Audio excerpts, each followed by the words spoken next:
आज चतुर्थी का श्राद्ध है, तो चतुर्थी के श्राद्ध वाले दिन जितने भी चतुर्थी के श्राद्ध वाले हैं सब जगह पर पितरों को भेजते हैं, उनकी छतों पर छोड़कर आते हैं। फिर 7 दिन तक श्राद्ध वाले 16 दिन तक पितृ पूरी पृथ्वी पर मृत्यु लोक में भ्रमण करते हैं। 2 चावल का दाना आप अपने पूर्वजों के पितरों के स्थान का स्मरण कर कर या परिंदा या मटके का स्मरण कर कर छत पर डाल दो, उसका स्मरण रहे। समी का वृक्ष में फूल लगता है, उस फूल को लाकर भगवान नीलकंठेश्वर महादेव के नाम से शंकर जी को 5 पत्नी, कितनी है?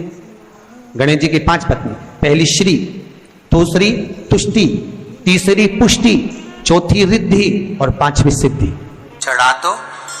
और शंकर जी का नाम लेकर थोड़ा सा जल, जो व्यक्ति बीमार है शिव पर चढ़ा हुआ जल नीलकंठेश्वर महादेव के नाम से उसके शरीर पर कहीं लगाओ, उससे उसको स्वस्थ होने में देरी नहीं लगेगी, वो स्वस्थ। चावल के 7 दाने जल के पात्र में डाल लीजिए और मात्र 5 पुष्प सफेद जल के पात्र में डाल लीजिए। दुर्वा के 3 बट, एक लंबी सी जो दुर्वा होती है, दुर्वा में 3 गांठ पड़े, लंबी डंडी होगी तो 3 गांठ अपने आप आ जाएगी।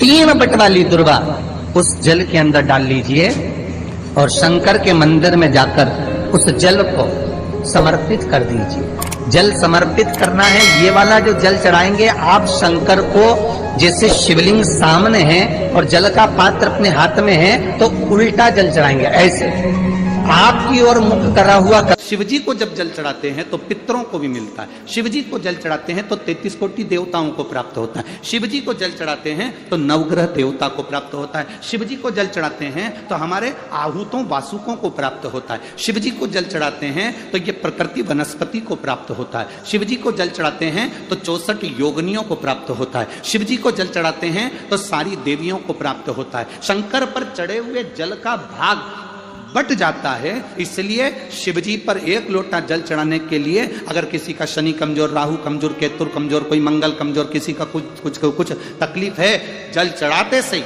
उसकी वो तकलीफ धीरे धीरे कटना प्रारंभ हो जाती है। इसलिए सारी चतुर्थी का व्रत करने वाली जो माताएं होती हैं, जो चतुर्थी का व्रत करती हैं, आज भी चतुर्थी मान्य हो रही होगी, तो चतुर्थी का जो व्रत करने वाली होती हैं, जो चतुर्थी का पूजन करने वाली होती हैं, उनके भीतर का एक भाव होता है कि जैसे ही शाम का समय आए चंद्रदेव का पूजन करें, चंद्र जब प्रकट हो जाए, कलश भर लिया, उसके नीचे आखा दाना रख दिया, चावल गेहूं जो भी आप रखते हो पूजन के लिए, ऊपर पात्र आदि रख दिया जलाशय, फिर अपने घी का दिया लगाकर पूजन भी कर ली। तो जो चतुर्थी का पूजन करने वाली होती है, जो चतुर्थी का नियम व्रत धारण करने वाली होती है, बड़ी बड़ी चतुर्थियां करती हैं या उसका नियम धारण करती हैं, तो चतुर्थी का जो पूजन करती है वो किस चीज के लिए होता है? केवल संतान, पुत्र, परिवार, हमारा कुटुंब, हम जिस कुल में हैं, हमारा कुल वैभव की ओर बढ़े, संपदा की ओर बढ़े और उसकी आयु बढ़े, उसकी आयु बढ़े, वैभव बढ़े। गोबर को शंकर भगवान ने गाय के गोबर को आशीर्वाद दिया, लक्ष्मी तो गाय के गोबर में बैठी है, इसलिए जिसका आंगन, जिसका पूजन का स्थान गाय के गोबर से लीपा जाएगा, उसके घर में संपदा की कमी नहीं आएगी, लक्ष्मी का निवास है। तो चतुर्थी के श्राद्ध वाले दिन एक तुलसी का दल, तुलसी का जल, तुलसी का चरणामृत हम पीते हैं, वह हमारे शरीर में 8 दिन तक तुलसी का दल, तुलसी का जल 8 दिन तक हमारी इंद्रियों को संयम में रखता है। कितने दिन तक? 8 दिन तक। विष्णु पुराण कहती है बेलपत्री, एक बेलपत्री का आधे से आधा पत्ता भी, या भगवान शंकर पर चढ़ा हुआ जल, या बेलपत्री का आधे से आधा पत्ता भी, या एक पत्ता भी हम ग्रहण करते हैं, शिवजी पे चढ़े हुए जल को हम पीते हैं, तो हमारी इंद्रियों में तुलसी का जल 8 दिन तक रहता है, बेलपत्री का जल, बेलपत्री का पत्ता 1.25 महीने तक हमारे उदर में हमारी इंद्रियों को संयमित करता है। 1.25 महीने तक बेलपत्री का पत्ता हमारी इंद्रियों को संयमित करता है। आप कहोगे गुरुजी ये कथा कहां की है, तो आप स्मरण करिए, राजा कर्ण एक खड्डे में उसका रथ का पहिया फंस गया। राजा कर्ण खड्डे में रथ का पहिया फंसा, स्वयं रुक्मणी जी ने कहा भगवान कृष्ण से, आपने ये कर्ण मर रहा था और आपने अर्जुन का साथ दिया। कर्ण मर रहा है और तुमने अर्जुन का साथ दिया। भगवान कृष्ण कहते हैं, सुन रुक्मणी, ये कर्ण की गलती है। अभिमन्यु पानी देखकर मरते समय पानी मांग रहा था, पर अभिमन्यु को पानी नहीं दिया गया। पास में छाजल पड़ी थी, बोतल पड़ी थी, छाजल। ये बोतल तो अब आ गई छाजल, पानी का एक कपड़ा होता था जो पानी भरा रहता था। छाजल पड़ी है पानी की, पर कर्ण ने पानी नहीं दिया। आखिरी में वो पानी जहां गिरा था वहां कीचड़ हो गया था रथ के चलते चलते चलते चलते, और कर्ण का रथ उस खड्डे में फंस गया। मरते समय अगर जल दे देता तो कर्ण पानी के खड्डे में डूब कर नहीं मरता। मरते समय जल नहीं दे पाते। स्वामी, राजा कर्ण का रथ खड्डे में फंस गया, वो मर गया, मारा गया।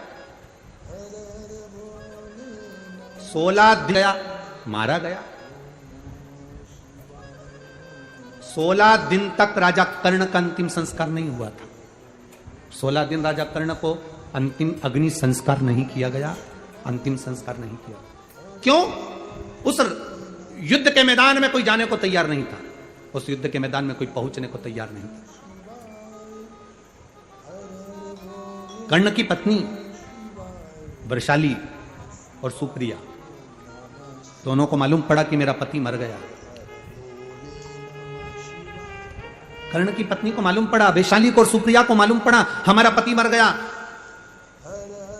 पहले कर्ण के 10 बच्चे थे, 10 लड़के थे। 10 लड़के में से 9 लड़के कर्ण के युद्ध के मैदान में मर चुके थे। केवल एक लड़का जीवित था जिसका नाम वृषकेतु था।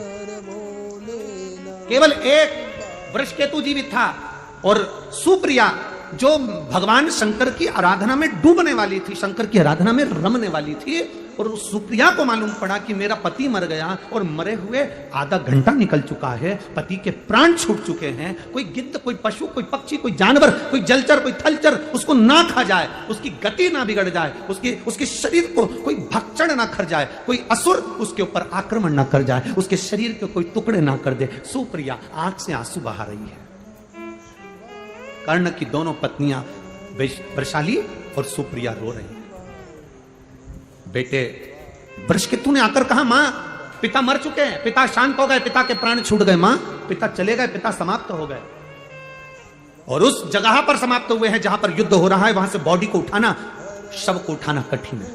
आसपास युद्ध चल रहा है, बीच में पिता। और कहा, केवल एक काम कर वृषकेतु, केवल एक काम कर। मेरा पति मर गया, उसके शरीर के पास में जा, युद्ध के मैदान में कहीं अगर बेलपत्र का वृक्ष हो, उस बेलपत्र के वृक्ष में से एक बेलपत्र तोड़कर मेरे पति के नजदीक में या उसके शरीर के पास ले जा। मां, उस युद्ध के मैदान में जहां पिता का शव पड़ा है, चारों तरफ युद्ध हो रहा है, कैसे जाएंगे? वो बेलपत्री का फल क्या होता है? बेलपत्री के वृक्ष की एक पत्ती का फल क्या होता है?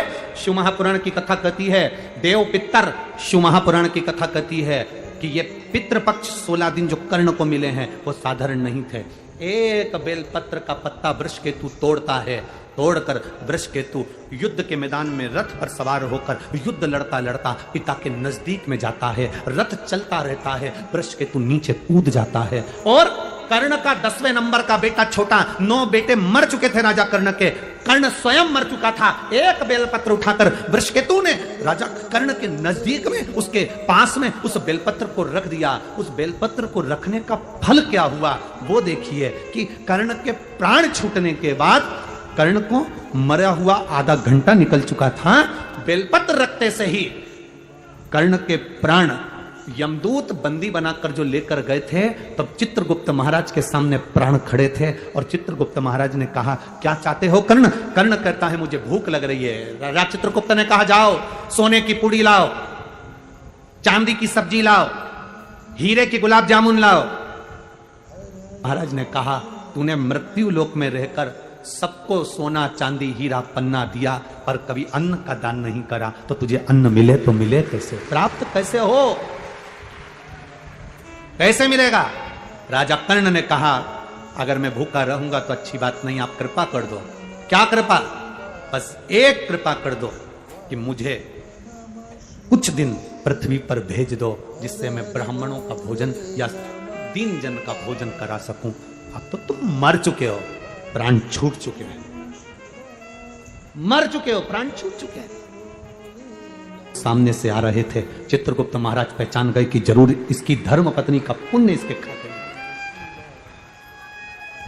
धर्म पत्नी का पुण्य इसके खाते में आया है। जैसे ही देवादिदेव महादेव सामने आए, राजा कर्ण ने हाथ जोड़ा, हाथ जोड़कर राजा कर्ण कहते हैं, बाबा ए मेरे शंभु, ए मेरे त्रिकालदर्शी कैलाशी अविनाशी, मैंने सोना दान करा, हीरे दान करा, मैं अन्न दान नहीं कर पाया, बाबा मैं अन्न नहीं दे पाया। कर्ण रो रहा था, शंकर देख रहे थे। शिवजी देखकर राजा कर्ण से कहते हैं, कर्ण क्यों चिंता करता है? ए बाबू, चिंता करने की जरूरत नहीं है, तेरी धर्म पत्नी ने तेरे शव के पास एक बेलपत्र रख दी थी, वो बेलपत्र का फल यह होगा, चित्रगुप्त महाराज अभी तक इसके प्राण या इसका शरीर समाप्त नहीं हुआ है, एक काम करो, 16 दिन के लिए इसके शरीर को किसी दूसरे का रूप धारण कराकर मृत्यु लोक में भेज दीजिए। वो बेलपत्र का फल यह था, एक बेलपत्र का पुण्य